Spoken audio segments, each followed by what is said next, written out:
Começando aqui mais um episódio do podcast Vida em Movimento e hoje o meu convidado é um garoto, é um jovem que representa muito dessa nova geração, desse empreendedorismo, essa inteligência, essa vontade, essa sede por mais.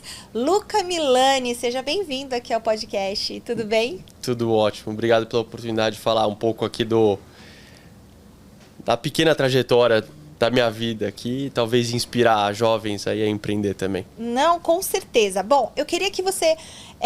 o Luca, ele trabalha com energia solar, né? Criou a 77 Sol. Mas antes disso, eu quero saber como tudo começou. Então, assim, você fez faculdade de administração e quando que você deu esse pulo, essa mudança para trabalhar nessa área que você está hoje? Bom, interessante. A gente, assim, eu entrei em energia solar depois de ter começado a empreender, bem depois de ter começado a empreender. Então, eu sou sócio até hoje da Pilotec, foi a minha primeira jornada empreendedora, isso faz 11 anos. E o gatilho que me deu foi ali no segundo semestre da faculdade de administração, que eu queria juntar esses dois mundos que eu era apaixonado. Então, toda a parte de gestão, estava fazendo administração, né, na faculdade. E eu corria de carro na época. Falei, bom, eu preciso criar alguma coisa que junte esses meus dois mundos. E foi uma oportunidade que surgiu na época porque eu queria, de fato, treinar. E ao mesmo tempo que eu estava treinando fisicamente, psicologicamente, até tecnicamente, também estava empreendendo, estava trabalhando.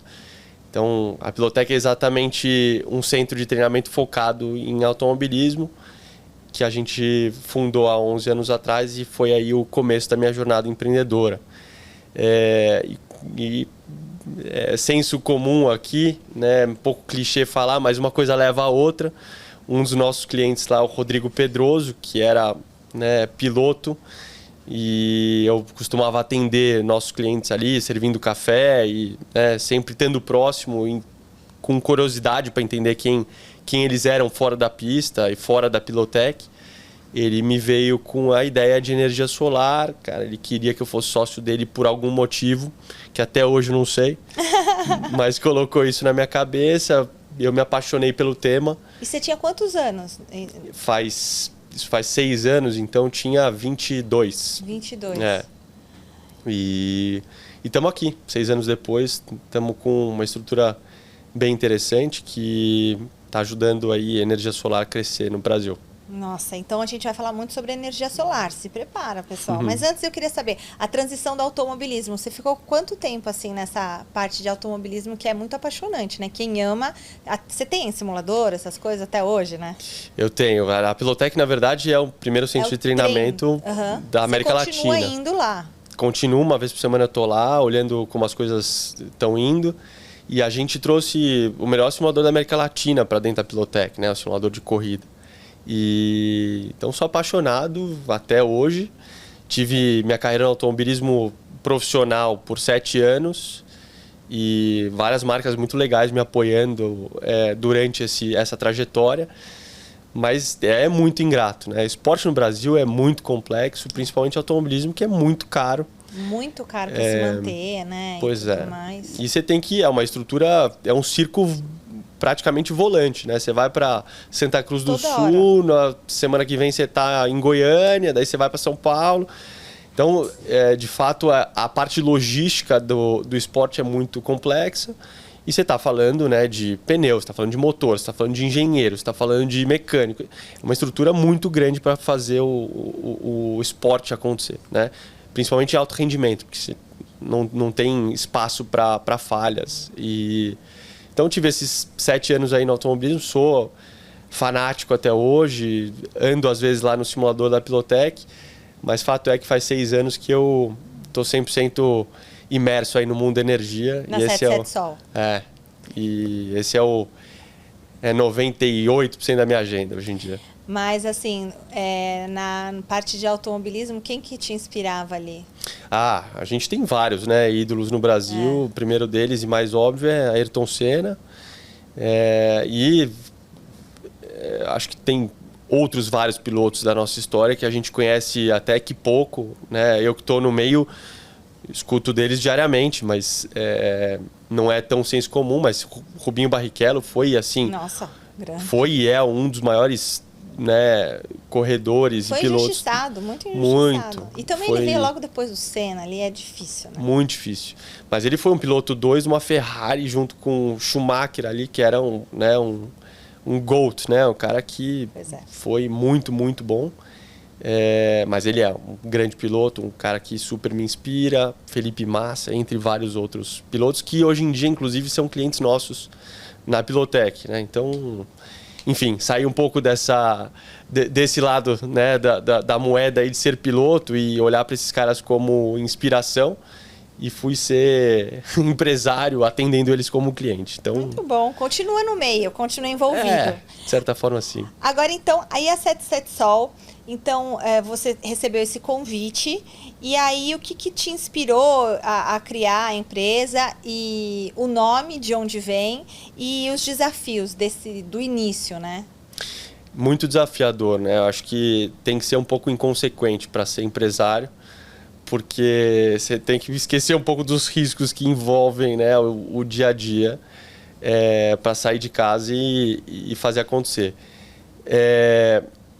Tudo começou lá quando o Rodrigo me convidou para ser sócio dele. Ele queria montar uma distribuidora de equipamento solar no Brasil, e 6 anos atrás pouca gente falava de energia solar. Né? Agora é fácil falar de energia solar, né? Mas há um tempo atrás... Né? Não, ninguém conhecia, assim, eu ia para churrasco, né, encontro de família, assim, falava que eu trabalhava com energia solar, virava um podcast, né, a galera queria saber tudo e mais um pouco. Ou te achavam excêntrico também, né? Pois solar. 6 anos atrás. As coisas evoluem muito rápido, né, mundo moderno, enfim, eu sou jovem, estou acostumado com isso, mas... Fato é que 6 anos depois, hoje em dia eu falo que eu trabalho com energia solar, mais do mesmo, né? Então, muita coisa mudou, e os desafios, acho que lá no começo foram vários, mas entre eles o principal foi aculturar o mercado, né? Então, como a galera pouco entendia a respeito do assunto, não só tinha que fazer o negócio funcionar, como aculturar o público-alvo, porque se o cliente não sabe como funciona, ele não vai nem pensar em comprar, nem considerar comprar, né? Uhum. Então, acho que esse foi um dos maiores desafios que a gente teve lá atrás. E a gente é uma empresa de tecnologia, na verdade, envolvida ao mercado de energia. Então, como escalar o nosso modelo de negócio também foi um dos maiores desafios.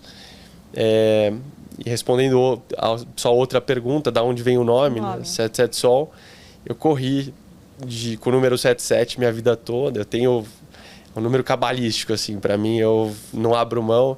E por incrível que pareça, eu bato o olho numa placa de carro na rua, é 77. Bato o olho no endereço, é 77. Então... Te acompanha. Um número forte e tem funcionado. E o sol nem precisa explicar por quê. Sol é sol, exato. Muito bom. O meu filho na escola tá usando 77 também. Ele tá jogando com 77. Então, tá vendo como as coisas se cruzam? Aí eu falei, 77, por que 77? Porque já tinha o 7. Aí eu falei, então, filho, usa o 77. Ele, nossa, 77. Agora, me diz as estratégias para esse seu sucesso, o sucesso da empresa, porque teve um crescimento significativo, né, Luca? Bom, assim, eu quero começar assim dizendo que eu nunca fui o cara mais esperto da sala, até pelo contrário, assim, eu sempre fui a turma do fundão lá que era bagunceiro. E você perdia aula porque você ia correr? Na faculdade, né? Perdi muita aula porque as corridas, né, tinha treino, por exemplo, na sexta-feira, eu tinha que sair da faculdade quinta à noite, perdia a prova, trabalho e tal. E aquele negócio de equilibrar vários pratos ao mesmo tempo, algum vai cair em algum momento, né? E também aprendi a ter foco, né, naquele momento, porque não dá pra fazer tudo muito bem feito. Fazer uma coisa muito bem feita já é muito difícil, né? Imagina 2, 3.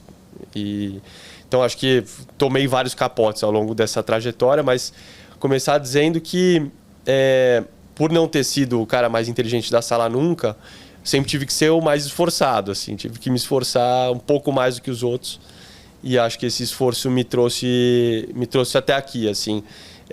Não ter preguiça, né, de me esforçar e querer muito alcançar do outro lado, fez com que a gente tivesse muita resiliência para trazer o negócio até aqui. E daí esse negócio também, né, de ter resiliência tem muito a ver com, né, ter estômago suficiente para aturar problema. Seguir, né? Problema sempre vai acontecer e aí é uma questão de estômago mesmo, quanto que a gente consegue internalizar esses problemas e achar a solução. Então, acho que um pouco desse espírito, né, de batalhador, assim, e por eu ter um pouco desse perfil, acho que eu trouxe gente comigo que também tem. Uhum. E aquele negócio de círculo virtuoso de trazer gente boa para um negócio que faz total sentido, né? E no momento certo. Porque 6 anos atrás, de novo, ninguém falava de energia no Brasil. Daí as coisas começaram a pegar muito rápido e a gente estava ali na hora certa, com as pessoas certas para fazer acontecer. Então, o mercado tem ajudado a gente a evoluir e nossa gana ali, nosso foco também tem ajudado bastante. E aí, em 2023, a 77 Sol, ela levantou bastante investimento, né? 14 milhões aí em investimentos. E como é que você está usando esses recursos para expandir a empresa? A gente sempre foi muito focado em ter um negócio de longo prazo, né? Existem várias startups aí espalhadas pelo mundo que querem crescer o mais rápido possível. E eu entendo essa mentalidade e a gente tem que surfar muitas vezes as ondas que existem no mercado, mas eu não quero surfar uma onda que seja muito de curto prazo, né? Até porque os fundos que são meus sócios hoje podem muito bem pensar em maximizar, né, o ganho deles, mas eles estão muito pouco preocupados com o que vai acontecer na minha carreira amanhã, né? Uhum. Então, prefiro ter uma austeridade de caixa e pensar em crescer com saúde. Então, esses 14 milhões de reais e os outros investimentos que a gente teve ao longo da nossa história, eles são utilizados em evolução da nossa estrutura enquanto companhia, né? Enquanto empresa. Então, a gente investe bastante em tecnologia, porque a gente sabe que é assim que a gente vai escalar o nosso negócio. A gente investe muito em pessoas, por ser uma empresa de tecnologia. Hoje, 98% do custo da empresa são pessoas. Uhum. Então, a gente investe numa boa estrutura enquanto escritório, a gente tende sempre a pagar ótimos salários para ter sempre as melhores pessoas. Toda a parte de benefício é algo que a gente olha muito. Enfim, acho que é isso. Assim, tanto investimento em pessoas como investimento em tecnologia, muita tecnologia, e também toda a parte de mídia, né? Hoje em dia, você não está em redes sociais e está bem colocado enquanto marca. Acho que precisa é difícil ter essa divulgação competir. Justamente para continuar explicando o que é a energia solar, né? E o impacto dela, a questão da energia limpa. Total. Como que você acha que o acesso à energia solar vai ser mais democrático? Como que isso pode acontecer? A democratização vem com acesso à informação, acho que num primeiro momento. Então, a partir do momento que a gente conseguir colocar na cabeça do consumidor o quanto ele consegue economizar e qual que é o benefício gerado pela energia solar, aí entra uma parte de solução, né? Tanto de produto como também de serviço. Então, a gente hoje vende bastante financiamento, por exemplo. Por quê? Porque eu consigo oferecer para o cliente na ponta uma solução onde ele, em vez de pagar à vista, né, um kit gerador de energia solar, ele paga por mês para o banco ali por 60 meses. E ele não está se endividando mais, porque ele está instalando um sistema fotovoltaico no telhado dele, que zera a conta de luz dele por um lado. É como se fosse como se estivesse pagando a conta de luz ali. Como se estivesse pagando a conta de luz. Então ele deixa de pagar uma conta para pagar outra. Uhum. Só que essa outra conta é finita, ela demora só 60 meses para acabar. A outra é infinita, né? A concessionária vai né? Você vai ter que pagar o boleto da concessionária pro resto da vida. Já do banco você vai demorar 60 meses, mês 61 você não paga mais nada. Então, a gente não endivida mais o cliente, você não precisa ter liquidez, né, dinheiro no bolso para comprar a solução, e a gente, por consequência, consegue chegar em muito mais gente dessa forma. Ô, Luca, e o Brasil é um país propício, né, para energia solar. É um abençoado aqui, né, para energia solar. É absurdo, assim.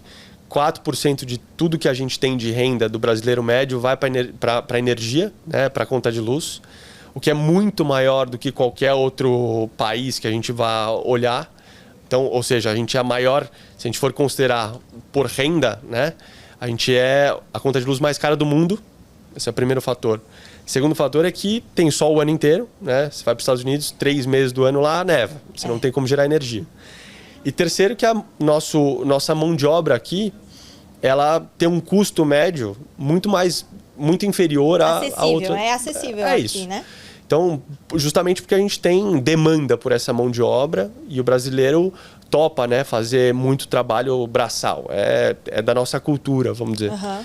Então, esse conjunto de fatores faz com que a gente seja a meca, né, de energia solar no mundo. Assim. É muito favorável. E é caro para colocar numa casa, por exemplo, assim, porque eu acho importante a gente falar, né? Porque às vezes a pessoa não tem ideia, assim, de quanto que é. E a pessoa, para ter uma noção, assim, uma média, assim. Hoje, você vai gastar perto de R$25 mil por uma conta de luz de R$500 por mês, mais ou menos. Tá? Então, e você consegue ter o retorno desse investimento em, assim, dependendo do estado, né, e da concessionária, porque tem uma questão de radiância do seu CEP, de 3 a 5 anos. Então, você imagina que o equipamento tem que durar 25 anos no seu telhado, que tem garantia de fábrica de 25 anos. 25 anos? Se quebrou, o chinês manda outro aqui, sem custo algum, e a gente vai participar de todo esse processo e garantir que isso funcione. Mas você vai pagar o investimento em 5 anos e vai ter mais 20 anos ali gerando energia, custo zero. Né? Você imagina o quanto de dinheiro você não está economizando, e com isso você pode pagar a escola dos seus filhos, você pode pagar qualquer outra coisa que você queira. A faculdade, né, deles é um dinheiro que você está investindo. É uma poupança, sem poupança. Dúvida. E como que você enxerga esse mercado? Você vê um mercado com bons olhos, né? Muito com bons olhos. Fora do Brasil, as coisas já estão bem mais evoluídas. 40% de todas as instalações, por exemplo, nos Estados Unidos já saem com armazenamento, né, com banco de baterias. Aqui no Brasil, a gente ainda não tem sistemas off-grid. O percentual de sistemas off-grid, ou seja, com bateria, com armazenamento, é pequeno. O que, na verdade, não muda muita coisa. Né? A gente continua gerando bastante e a rede de transmissão auxilia a gente em ter créditos por essa geração. Mas tem vários equipamentos que fazem com que a gente consiga otimizar a geração por metro quadrado. É isso que está acontecendo, né? De 6 anos para cá, a gente viu... Cada vez mais, né? O metro quadrado ser cada vez mais rentável. Então, surgem novas tecnologias. Então, módulos solares, né? A placa solar cada vez mais eficiente. Então, hoje a gente gera, sei lá, 10 kW por metro quadrado. Amanhã a gente vai gerar 20, depois de amanhã a gente vai gerar 50. E você vai conseguir aproveitar muito espaço para geração de energia. E é uma fonte inesgotável, porque o sol não vai parar de bater nunca. Não vai. E muito barata, porque você está aproveitando um recurso natural ali. E limpa, né? Limpa num espaço que você não faz nada, a não ser colocar uma caixa d'água, se você tem um telhado, né? Então, o que você vai fazer com o telhado, a não ser, né, chover dentro de casa e colocar a caixa d'água? Então, faz muito sentido, assim, a solução faz muito sentido. Faz muito sentido. Agora, me diz uma coisa, tem alguma lição que você traz do automobilismo para hoje, a sua vida, além do 77 ali, tem alguma lição que você traz? Inúmeras. Acho que essa é uma pergunta muito, muito legal. Sempre quis falar sobre isso e as pessoas tendem a correlacionar pouco. Mas fato é que automobilismo é um esporte de alto risco. Eu, como empreendedor e atuo como CEO da 77 hoje, né, fundei o negócio. Eu estou ali à frente das decisões, assim como o piloto que entra no carro, né, e vai guiar o carro. Mas você tem toda uma estrutura por trás para que o carro ande, que a empresa da mesma forma, né? Para que a empresa ande. A equipe. Quem vai tomar o maior risco normalmente é o piloto, é o empresário. Mas eu tenho que confiar muito, né? Do lado do automobilismo, eu sempre tive que confiar muito no mecânico, por exemplo, que apertava a roda do carro. Porque se ele apertasse mal a roda, 300 por hora, a roda cai, quem morre sou eu, né? Na empresa a mesma coisa. Se o analista lá está tratando mal o cliente, ele está sendo mal atendido, muito provavelmente a minha empresa não vai dar certo. Tem que confiar muito, desde o analista até o diretor que está lá dentro. Então, acho que essa parte de equipe, né, e de confiança... a sinergia, né, também. É impressionante. Acho que essa é uma parte muito, muito importante que eu aprendi muito no automobilismo. Segunda parte, eu acho que tomar risco, aprender a tomar risco e talvez até calcular esse risco. Terceira parte, atenção a detalhes. Assim, automobilismo assim, é maluco. Quem gosta do esporte sabe. Fórmula 1 até menos do que, por exemplo, uma Stock Car no Brasil. Mas do primeiro colocado ao 30º tem 1 segundo de diferença. Então, é assim, qualquer mini detalhe importa, né? E todos os detalhes importam. Na empresa a mesma coisa. Então, essa atenção a detalhes é muito relevante para que o negócio dê certo. Perde algumas noites de sono, mas faz parte do jogo. Né? Então, acho que sinergias são inúmeras, assim. Muito bom. E a 77 Sol, ela também contribui para o desenvolvimento social das comunidades onde ela atua? Muito. A gente tende sempre a falar que o nosso negócio é sustentável, é ESG de natureza. Né? Então, o que a gente faz é desenvolver uma plataforma digital. A gente está aqui no meio da Vila Olímpia, em São Paulo. A gente tem um time de tecnologia incrível lá que desenvolve essa plataforma. Pega essa plataforma, entrega na mão de integradores solares, né, que são os instaladores que estão ali na ponta oferecendo essa solução para o cliente, para que eles consigam converter esse cliente, né, e, por consequência, esse cliente ter uma economia de maneira 100% sustentável. Então, esse ciclo faz muito sentido e já é sustentável por si só. Quando a gente fala da região especificamente, então a gente pega essa plataforma e entrega na mão desses empreendedores solares que estão espalhados pelo Brasil inteiro. São 30 mil empresas que usam a nossa plataforma hoje em dia. Então, tem gente lá no Pará agora, nesse segundo, usando a nossa plataforma para vender uma economia sustentável. Então, acho que tem muito de sustentabilidade no que a gente faz no dia a dia. Assim. Muito bom. O que você faz no seu tempo livre? Além de pensar, ter ideia e tudo mais. Faço bastante esporte. Gosto muito de esporte. E acho que é a única coisa que acalma a minha cabeça. Que esporte assim. que você faz? Hoje em dia estou correndo a pé. Que é muito fácil, né? Coloca o tênis e sai correndo. Democrático também. Bem diferente do automobilismo, né? Que você precisa ir para um autódromo e ter uma estrutura e tal. Então, para mim, hoje em dia é fácil. Tenho jogado tênis também. Faço um pouco de yoga e um pouco de pilates. Luca, e como que você equilibra todas essas demandas, né?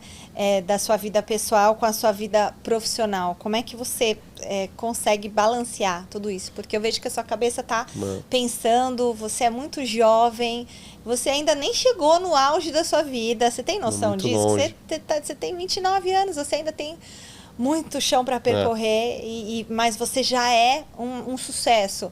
Então, como que você equilibra tudo isso? Ainda não. Eu acho que tem coisas que eu fiz que deram certo, mas eu não consigo equilibrar. Essa é a verdade. Tenho tentado diariamente, né, evoluir um pouquinho mais. Mas minha vida hoje é um negócio, assim, eu não, obviamente tenho, né, o meu tempo livre ali para fazer meus esportes, para estar com a minha família e tal, com meus amigos, mas é muito difícil, assim, né, de desplugar. E eu acho que é o momento certo de eu fazer isso. É a hora, né? A hora é agora. Pois é, eu quero muito acelerar as coisas hoje para estar mais tranquilo amanhã. E eu meio que eu caí nessa situação, nessa realidade de paraquedas. Não foi proposital, vou acelerar as coisas aqui, fazer logo, ganhar meu dinheiro e depois ficar tranquilo. Foi a inquietude da minha cabeça que me trouxe aqui. Mas tenho tentado, assim, ser mais equilibrado. Yoga é uma dessas tentativas. Esporte também me acalma a cabeça. Então, acho que é isso, é um exercício diário. Assim. Um exercício diário. Então, a gente está chegando ao fim aqui do nosso podcast Vida em Movimento. Eu queria saber do Luca Milani que conselhos que você daria para os jovens que desejam empreender também. Posição de dar conselho é difícil tá vendo? Com a minha trajetória pequena aqui. Acho que ter apetite a risco é inerente a empreender. Então, estar bem com isso é a primeira coisa. Topar ter noites mal dormidas também é um segundo fator importante. Vejo muito que a minha geração, até a geração mais jovem do que a minha, está pouco assim, à disposição de abrir mão De ralar, né? Das coisas pessoais para fazer um negócio de longo prazo dar certo, né? Uhum. E daí a terceira questão vem nesse sentido. Acho que qualquer negócio é longo prazo. Então não vai dar certo hoje, não vai dar certo amanhã, não vai dar certo mês que vem. É um negócio que é construído todo dia. Então ter resiliência para que o negócio aconteça também é algo super importante. Luca Milani, olha, muito obrigada pela sua participação aqui no podcast Vida em Movimento. Muito sucesso para você, para 77 Sol, para todos os seus projetos e empresas. Que você continue brilhando, crescendo e que a gente tenha muita energia solar nesse nosso país, para que a gente tenha mais energia limpa, para que a gente tenha menos poluição. E isso já é muito falado nas escolas, então eu acho que para as futuras gerações vai ser algo muito mais fácil de ser assimilado e de ser democratizado e usufruído, viu, Luca? Perfeito. Estou 100% à disposição. Minhas redes sociais aí não uso tanto, mas... Coloca, qual que espero. Acho que LinkedIn que eu tenho usado mais é Luca Milani, qualquer um me acha lá. Instagram não uso. Então o Instagram não, a geração dele não usa. Até uso, mas para coisas pessoais. 77 tem, né? 77 tem total. E, inclusive a gente produz bastante conteúdo diferente. Dá para dar umas risadas lá no nosso Instagram, então acessem de curioso. Legal. Obrigada, Luca. Beijo para você. Pessoal, até o próximo episódio. Tchau.